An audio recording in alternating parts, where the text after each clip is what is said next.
On your Tuesday episode of Locked On Raptors, it is a mailbag spectacular. Tons of great questions came in. We might need 2 episodes to get to all of them, but on today's episode, we're going to talk about Myles Turner. Is he someone maybe the Raptors should turn their attention towards to fill the apparent void in the middle of the floor? We'll also try and examine what former Raptors from different iterations of the team could fit into this year's team and look really good. We got that plus so much more coming up on today's mailbag edition of Locked On Raptors. Thanks so much for being here.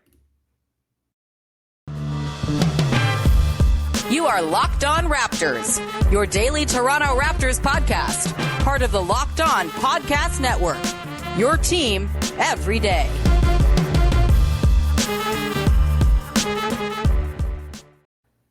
Hey, what's going on? And welcome to episode number 1218 of Locked On Raptors for Tuesday, July the 19th. I'm your host, Sean Woodley of RaptorsHQ.com. You can find me on Twitter, as always, at WoodleySean. You can find the show at Locked On Raptors, where you can find links to every episode of the podcast. You can also follow, subscribe to, rate, review the podcast on all your favorite podcast apps for the low, low price of On the House. It's very appreciated when you take the time to support the show in that way. It's also free to do. So in exchange for this very free podcast, just provide a little support from your end, and forever I will be indebted to you. Also, you can go to the YouTube channel and subscribe over there as well for free. Hit the big red subscribe button. You can't miss it when you go to the Locked On Raptors YouTube channel, and thanks to all of those who have jumped in and made the leap.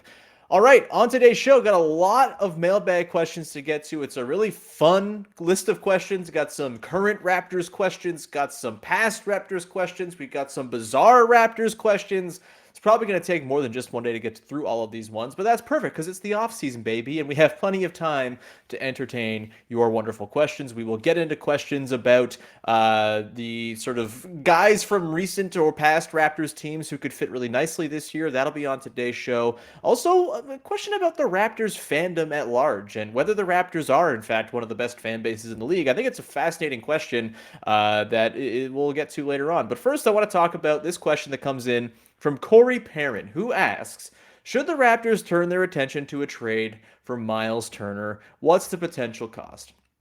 Oh, Myles Turner. I love Myles Turner. Love that we get to talk about him as a trade piece forever in perpetuity. I'm imagining he's going to retire a member of the Indiana Pacers, having never been traded despite being in trade rumors for more than a decade consecutively. He's just like that kind of guy who's in that sweet spot, who's not really good enough to move the needle for a team that's trying to rebuild. He's got a year left on his contract, I think, which, that's been something that's been ticking for years, and it's always been, well, Turner's got so many years left on his deal. That's a great deal. Get some control. Not so much the case anymore. He's got 1 year left, and so that probably makes him more likely to get traded this season. There's a lot to like about Myles Turner. He's a guy who, in theory, can shoot some threes. He's one of the best shot blockers in the NBA. He's been on some teams that have been pretty good defensively. He made it work pretty well, I think, all things considered, working with Domantas Sabonis on those Pacers teams as well, in a very sort of janky, not super ideal fit. There's a lot to like there. I don't think the Raptors need to go entertain a deal for Myles Turner right now. This is something that you get to the trade deadline and the Raptors looking to make an addition. Maybe Precious Achiuwa hasn't quite taken the leap that you were hoping to see. Maybe the bench pieces are, just maybe it's surplus to requirements, having all these guys who do the same thing, and you want to try to diversify the roster a little bit. Maybe you're looking at a guy like Khem Birch and then someone like, I don't know, Thad Young or something like that to package as a combo going out to bring in a guy like Myles Turner. They would obviously have to be more cap minutia there. I think Myles Turner makes about $20 million a year, so you'd have to get there, and you got tax implications and all that stuff to consider. But there's a package there. The Raptors always have a package there because that's the thing they do, is they just have dudes to trade at all times because they have reasonable, easy to move contracts up and down the books. And so I think that's certainly a possibility. Maybe Chris Boucher is not happy with his role or something like that, and you look at Turner as sort of a Boucher-like replacement for the long term. You get his bird rights in. Who's to say? I happen to think Chris Boucher is going to be awesome this year, and I look forward to watching him once again, so I don't think that's the case, but I'm just throwing out hypotheticals. I don't think there's a need right now to go and try to jump on Myles Turner. The team feels pretty set to me, and we're going to get to a question about this as well, about how the minutes are going to be dispersed and how things are going to sort of align in the rotation. I just don't see where a Myles Turner is getting minutes right now if you go and trade for him. And I guess the bigger question is Turner will get minutes because he's Myles Turner, but who's he taking minutes away from? And is it Precious Achiuwa, who I don't think you should be taking minutes from under any circumstances coming into this season because you want to see what you have in Precious Achiuwa. Guy I'm super high on. His defense is just such an incredibly high floor because he can guard everybody in the NBA, more or less. Like, he's really, really good, and the offensive steps he took in the back part of last season are so intriguing that I'm fully on the 30 minutes of Precious Achiuwa bandwagon. And I think Myles Turner is the kind of guy who's not quite that difference maker that, say, a Deandre Ayton or even a Rudy Gobert would have been had they been guys the Raptors decided to target. Those guys are sort of couple tiers above, I think, Myles Turner in terms of affecting winning and just adding talent to the Raptors group of guys. I don't think Turner's quite there, and so he's in that weird spot where you bring him in. He probably deserves minutes over a Precious Achiuwa, but why would the Raptors be incentivized to do that, especially for a guy who's got 1 year left on his deal? Maybe they want to keep him around. He's still young, all of that, but I feel like they're pretty invested in what Precious is going to be, and Myles Turner muddies the waters there. He's too good to be like a 10 to 15 minute backup to Precious, which I think is kind of the ideal version of a center you'd look for. And if you're coming up to the deadline and you're looking at different options, I just don't think Turner is right now a guy who I'm too keen on, but maybe something happens. Maybe there's an injury. Like I said, maybe Precious is not what we thought he would be this coming season. You need to address that spot. The Raptors will have the tools at their disposal to go and try to get a Myles Turner if they want to. Although a bigger, sort of more interesting deadline acquisition target I have my eyes on is Jakob Poeltl in the event that things continue to spiral down there in San Antonio. I believe he has just 1 year left on his contract as well, and so he could be a pretty premium rental. And, he's not someone who's going to command 30 minutes a game to take time away from Precious Achiuwa. And the fact that he's a bad free throw shooter, a horrible free throw shooter, one of the worst free throw shooters on the planet who plays professional organized basketball, that I think would preclude him from getting 30 minutes a game anyway, playing in close games down the stretch. And so you just have Jakob Poeltl's unbelievable next world defense to, fill in the gaps when you have guys on the bench. So Turner's interesting, but he's never really been a guy who I'm just like, you got to go get him. I know some folks would be like, trade OG for Myles Turner. I don't think you're doing that. What OG does in terms of his multi-positional defense, he's far more multi-positional than Myles Turner is. He's a better three-point shooter by a pretty significant margin. He's got more off-the-bounce juice, even though obviously he's not a perfect player in that regard. I would not do an OG for Myles Turner swap. Maybe you get to the deadline and it's looking like Gary Trent Jr. is not going to be a guy you can re-sign. Maybe that's a move you want to make. Maybe you see someone pop. Maybe Malachi Flynn comes around and is like a reasonable rotation piece for you. Maybe you realize that Delano Banton is a point guard who can sort of take on some of the ball handling duties. Maybe other guys on the roster become better three-point shooters or have bounce back seasons, and then you're not looking at Gary Trent Jr.'s three-point shooting as this massive pillar of the offense, and maybe that's a move you make at the deadline, a Trent for Turner swap, a couple of expiring guys, and it just sort of reorganizes things for both teams. But I really don't think that's terribly likely. It feels like the time for Turner is kind of past, and if the Raptors are going to go and get themselves a big man, it's going to be a big man, like a really sort of game-changing style dude, and there's just not that many guys out there who fit that mold, and so I think they're going to be happy to ride with Precious and not muddy things up by adding another center who's going to command minutes, take away minutes from other guys in the front court. It just doesn't seem like the time or place for a Myles Turner trade for the Raptors, and I think that's totally fine. Turner is a totally acceptable player, but there's also a reason why the Pacers have been trying to trade this guy for years. He's not a perfect player who is, going to sort of be a guy you can build your franchise around. And I think that's probably to be noticed if you are thinking about a trade for Myles Turner. It's just, there's a reason maybe that he's not super wanted by the team he's been on for 5 or 6 years already. Really good question, though, from Corey. Haven't really thought about it. I've had too much Kevin Durant on the brain, so it's nice to have a different player out there to think about a trade for. So great question. We'll get into some more questions on how the rotation's going to be assembled, how things are going to line up for the Raptors when it comes to, who's playing which positions, who's soaking up minutes at which spot. We've also got some fun questions, including a blast from the past question from one of our better question askers, who's always got good stuff.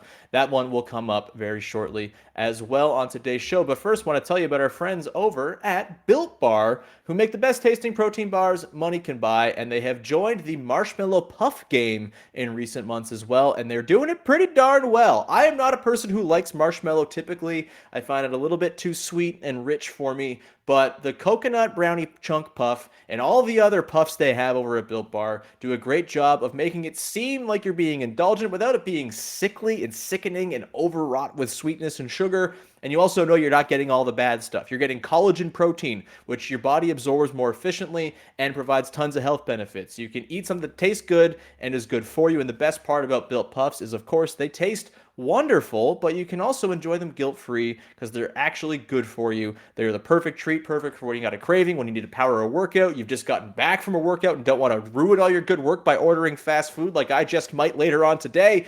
You just need a quick and healthy snack, and the Built Bar Coconut Brownie Chunk Puff is there for you. Go to Built.com, use the promo code LOCKED15, LOCKED15, to get 15% off your order. That's the promo code LOCKED15 for 15% off at Built.com. Go get yourself some puffs. All right, let's continue on here and dig into, I think, a really good question regarding how the team is going to be assembled next season and where minutes are going to come from, where minutes are going to be dispersed. This one comes from Andrew Moulton asking, based on the current roster, who's getting minutes at what positions? What about the guard depth? Are you confident with the current roster makeup? I am. I am pretty bullish on this team going into next season. And I know I tend to sort of err on the positive side of things more often than not on this podcast when it comes to like team predictions and things like that. But I think this team has the goods to be very good and to kind of get off to a really good start as well. I've mentioned the stat. John Schumann from NBA.com, he does his annual continuity rankings. And as it stands right now, assuming no Kevin Durant trade, the Raptors are in line to have the most continuity in terms of the minutes played last season by the guys who played them carrying over and having the same guys play the big minutes this season. That is enormous. Last year's Raptors team took some time to get rolling because it was so new. It was brand new for a lot of these guys. Scotty Barnes coming in, trying to find his slot within the team. Pascal Siakam missing the first 10 games, returning and kind of throwing everything into flux. OG Anunoby in and out of the lineup. Gary Trent Jr. getting his feet wet as sort of a higher level option for the team. It was a really difficult year to sort of manage the chemistry side of the on-court product, and I don't think that's going to be as much of a concern. This team knows exactly what it wants to be, and sure, there will be times where the defense gets a little overzealous and they cause themselves some trouble that way. It won't be perfect because that's sort of the tightrope this team walks, and that it's not always going to be perfect. Sometimes you can have all the chemistry in the world, but overzealous, jump at a passing lane here or whatever it might be leads to scores, and maybe you have a full game where that doesn't go super well and you lose the game as a result. It's kind of part of the deal with this Raptors team. But I think for me, the top nine, and I've talked about this already, I'm really bullish on how that top nine can win you games in a regular season. We'll see in the postseason. I think the postseason equity and the ability to win playoff series is very much going to hinge on, is Scotty Barnes taking a leap forward? Are they going to be healthy and have Fred VanVleet available and fully healthy once you get to the postseason? Will OG stay healthy? Will Pascal maybe add a little bit in terms of three-point pop to his game to complement an already incredible all-NBA level package? That stuff will help inform what they can do in the playoffs, but in the regular season, the formula typically is, are you deep enough to withstand some injuries? And do you play a style that is annoying to play against that most teams are not going to be ready to deal with on a random night in the middle of December? And I think those two boxes are checked. And I think the Raptors are going to go and win a whole lot of games. If I had to predict right now, I think I might pick them to be a top 4 team in the Eastern Conference. And that's tough because the top 4 is very good. Philly's going to be amazing. It bums me out that they're going to be so good. But the Anthony Melton ad, Daniel House, PJ Tucker, James Harden taking less money. I am scared of the Sixers, and I'm not afraid to admit it. The Celtics are going to be amazing. The Bucks are going to be amazing. After that, I start to question, is Miami going to do it again? Are they going to have the juice, the depth, the guys to carry through a full season after losing PJ Tucker? They don't have a ton of sort of two-way guys so you can always roll out there. This has been their conundrum for a while, is their best offensive lineups feature guy who's stink at defense. Their best defensive lineups features guys who aren't so good at offense. And I think that is maybe a recipe for them not winning a ton of games in the regular season next year. They're older. They probably have to sort of take it easy in the regular season, maybe learn from, yes, they went balls to the wall and were the one seed in the East, but by the time the playoffs came around, they were totally busted. And maybe they kind of take a step back in terms of regular season push and energy they put into it, and they're preserving themselves for the postseason where it really matters, where they kind of only have one last shot at this with Kyle Lowry at the age he is. Jimmy Butler's not getting any younger. There's a lot going on with that Heat team that I could see them kind of regressing a bit in the regular season. I'm sure the Hawks will win a lot of games. I'm sure these teams are going to rattle off some wins, but this Raptors team really seems to have the build of a team that goes and wins a lot of regular season games. I'd probably predict north of 50 wins, probably like 53 or something like that would be my original guess right now. I know the Vegas over-unders are at like 44.5, but they're notoriously low. If you scale it up by 10, you typically kind of hit the Raptors' sweet spot, which I think they totally have the juice to hit, and that's even if they don't get a ton of internal development. Like, this was a team that won at the second best rate of any team in the Eastern Conference last year after January 1st behind the Celtics. And this was, with last year's versions of Scottie Barnes and Precious Achiuwa and an injured Fred VanVleet. I really think altogether this crew is going to be a team that wins a ton of games in the regular season. And so I'm pretty happy with the makeup. As far as where it's all going to be distributed, I think, my dream situation is at least 30 minutes a night at center for Precious Achiuwa. You fill in the rest of those minutes with Chris Boucher off the bench, and then a little bit of, Scottie Barnes or Pascal Siakam going small if you want to run your lineup that has Gary Trent Jr. out there. Again, I don't know if they're actually going to do what I want and move Trent to the bench in lieu of starting Precious Achiuwa. But even if you're bringing Precious off the bench, I think he has to be playing close to 30 minutes. He's just that good defensively, and you have to see what you have in him. He's still a guy, you're still in this phase as a team where you're not pedal to the metal to win a championship right now. You're trying to still figure out what you have, and if you can give Precious 30 minutes a night at center, that's sort of job number one. I would assume Pascal and Scottie will kind of soak up the minutes at the four. Actually, let me rephrase that. Pascal will soak up the minutes at the four. Maybe OG will a little bit as well. Boucher will off the bench. Thad will off the bench. That's all kind of amorphous and kind of doing the typical sliders you'd maybe do when you're sort of building your 2K rotation. It doesn't really apply here because guys are going to play across multiple positions. Like, maybe you pencil in Siakam for like 26 minutes as a power forward, quote unquote. But if he's playing 36 minutes a game, I would imagine the other 10 minutes of that are coming as like the point guard of the team, quote unquote. Again, it's all sort of amorphous. Positions are made up and fake. They're all a construct. I think I'd like to see Scottie Barnes get some run at point guard as well. And I think this is kind of the key battleground in terms of how minutes are going to be distributed is what's your default position for Fred VanVleet? I would assume he'll be listed as the point guard. He's 6 feet tall, all of that. But in practice, the kind of dream lineup for me is Fred is more of a two guard. You have Pascal and Scottie kind of taking up the mantle of most of the playmaking when they're on the floor with Fred. Fred will obviously run possessions as well because no one just runs all the possessions, and it would be stupid to do that when you have as many guys who can run a possession as the Raptors figure to have, at least in their starting five. And so ideally, Fred VanVleet is sort of your two guard who's working off ball. You move Gary Trent to the bench. He plays 25 or so minutes a game.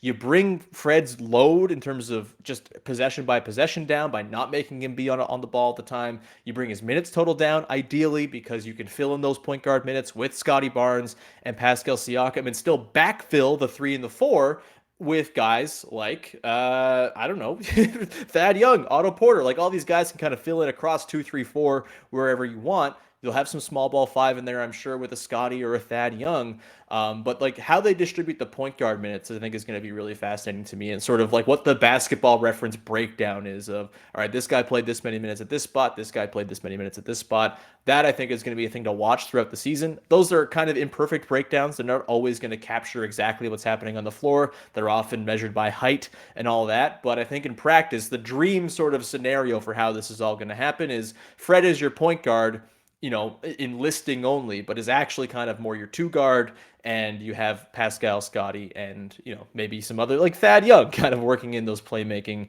reps as well. It's a fascinating team. I don't think you can view it the same way you would a typical basketball team because it is so versatile, and the multi-positionality is sort of like the whole thing about the team. So trying to pencil each guy into how many of the minutes they're going to get in one little silo, doesn't seem like really the right way to talk about this team, but it's also the way we've talked about basketball for 50 years. And so I totally understand the compulsion to want to try to make it black and white. This guy plays this many minutes here, this guy plays this many minutes here, and then you make it so clean like you like to do with your 2K rotation. But I just don't think this team, it defies the whole 2K slider for minutes thing in a way that I don't think really any team has ever done before, which is kind of fun and cool.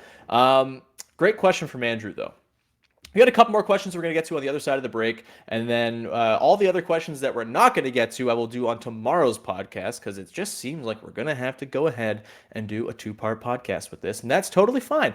Before we get to your final questions, again, some throwing it back to some previous Raptors teams and where, the guys from previous versions might slot into this year's Raptors. We'll get to that, plus a question about Raptors fandom in general from a listener who I think is kind of posing a pretty interesting question. We'll get to that in just 1 second here. But first, just want to tell you about our friends over at Locked On NBA. Every single day, covering the NBA, Monday through Friday, a new rotating set of hosts jumping on for your daily breakdowns of Summer League, offseason rumors, Donovan Mitchell, Kevin Durant. Everything is covered for you over on Locked On NBA from a national perspective, and I'm very often sending them my takes and propaganda so it can be used on the podcast over there. So go and check it out. All right, let's close this out. We're going to do a couple more mailbag questions here to wrap up this first part of 2 mailbags this week that we'll get to.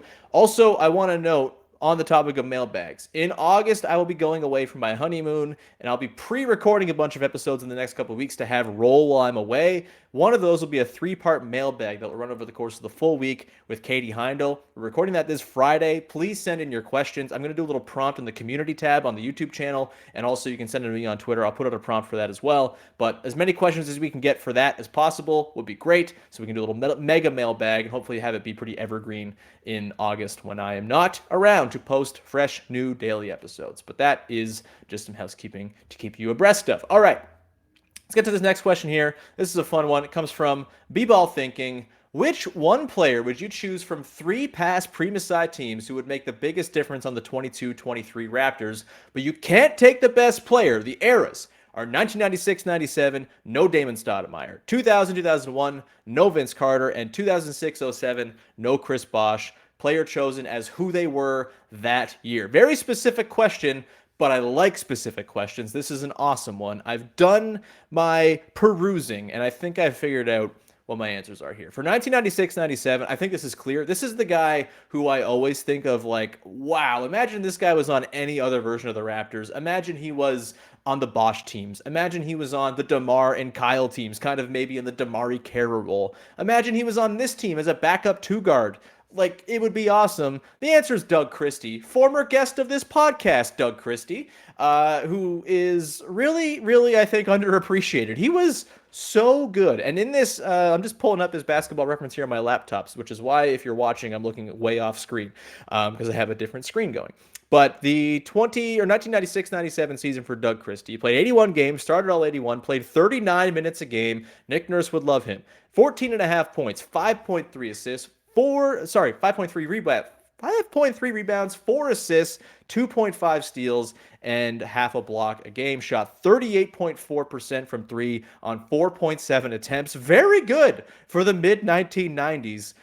Doug Christie would be awesome on this Raptors team. He would fit the defense. He would be long and limber. He's like 6'6", would fit the vision, and just, man, what a perfect player he would be to drop into this team. The 4 assists a game is pretty sneaky as well. Nice little secondary playmaker, could put the ball on the deck. You put him with the second unit. You put him with Thad Young and Chris Boucher and whomever you want running point. You get that spacing out there. Doug Christie would be a monster. And so I should also say, the way I'm framing this question in my mind is they're essentially replacing 3 players on the current roster. So I'm sorry, Svi Mykhailiuk, Armani Brooks, DJ Wilson, Malachi Flynn, back-end roster guys. You're getting replaced by 1996-97 Doug Christie in one case. He would be awesome. Really, really think he'd be perfect. The next guy I'm adding to this team comes from 2000-2001, And this is a weird team, man. The Raptors this year had two guys average double figures. It was Vince Carter at 27.6, then Antonio Davis at 13.7. After that, they had five players, six players, seven players average between 8.5 and 9.8 points. A couple guys didn't play in all the games, but you had Charles Oakley 9.6, Alvin Williams 9.8, Mo Pete and Corliss Williamson 9.3. You had Keon Clark 9 points, Kevin Willis 8.8, Mark Jackson 8.5. Weird team. It was a pretty good team. My pick here is Keon Clark. I loved Keon Clark. He was so good. He had the 12 block game, of course. He was, I think, the exact type of center I was talking about off the top. Myles Turner is too good to be the backup center for this Raptors team. Keon Clark in 15 minutes a game for this Raptors team, spelling Precious Achiuwa, flying around, blocking shots, being the backline of defense for the incredibly rangy and over-aggressive Raptors defense. You know how much more aggressive they could be knowing that Keon Clark was waiting back there to just swat everything away? He was awesome. One of my favorite Raptors to watch of all time. Really sad the way things went for him, with alcohol addiction and things like that. And I went to prison for a little while for, I think, a weapons charge. Hopefully it seems as though he's kind of moved on and is doing better in his, post-career life and post-prison life. Wish all the best for Keon Clark. He was really, really fantastic in his short time with the team, and I think would be a perfect fit on this here Raptors team. And then the last guy, 2006, 2007. This is a slim pickings situation after Chris Bosh. I would maybe say Anthony Parker, but again, we're sort of building the roster as it exists. So Doug Christie's already on this team from 1996-97. Little overlap in skills there. Anthony Parker might be surplus to requirements. That might be one too many 6'7" wing who shoots threes and plays defense.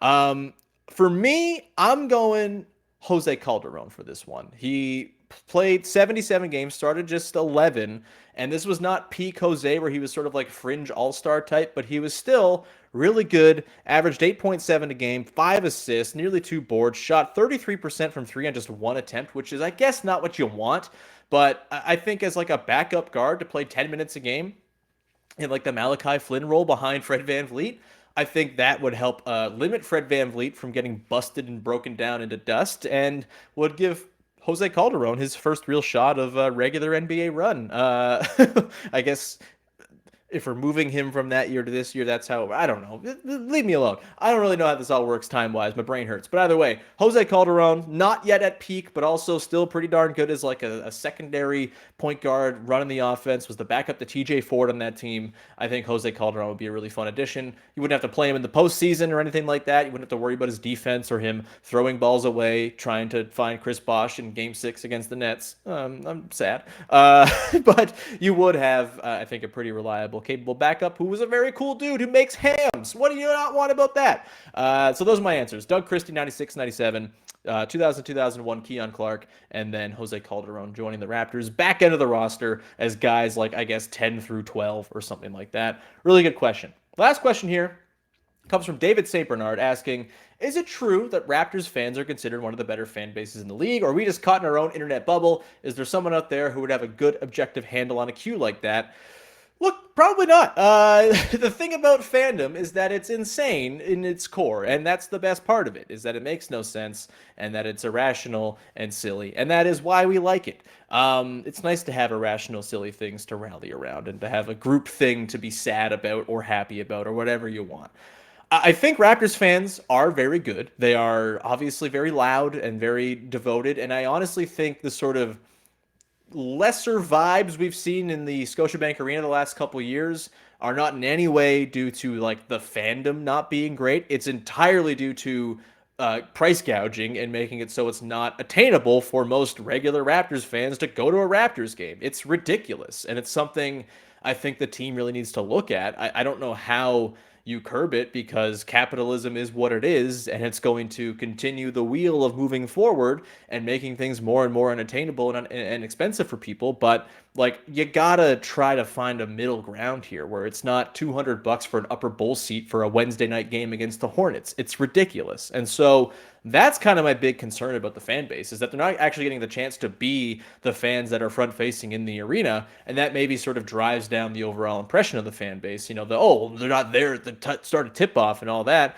I mean, there's, infrastructural problems within the Toronto transit system that you could probably blame for that as well. But yeah, I think a big part of it is that the real heads are not really getting to go to games. And I think like the real sort of example of how damn good Raptors fans are is the parade. 3 million people or whatever it was came out for that thing, all leading through the finals. You had the Jurassic Parks popping up across the country. It's very obviously a rabid, loud, incredible fan base. A little obnoxious online sometimes, yes, but that's why we love it. And all fan bases are obnoxious online. And like in terms of sort of like grading the worst fan bases or whatever, I've never really liked doing that because every fan base at its worst is the worst fan base. Like fan bases have dark underbellies, and that's just what everybody has to deal with. That's the reality across the board. But I think in general, Raptors fans are pretty awesome. They're pretty educated. They're pretty well informed. And I think another sort of proof of how good Raptors fans are is that the Raptors like podcast blog scene is probably unmatched across, maybe the Knicks kind of have you beat there, but there's just so many bloody Knicks fans.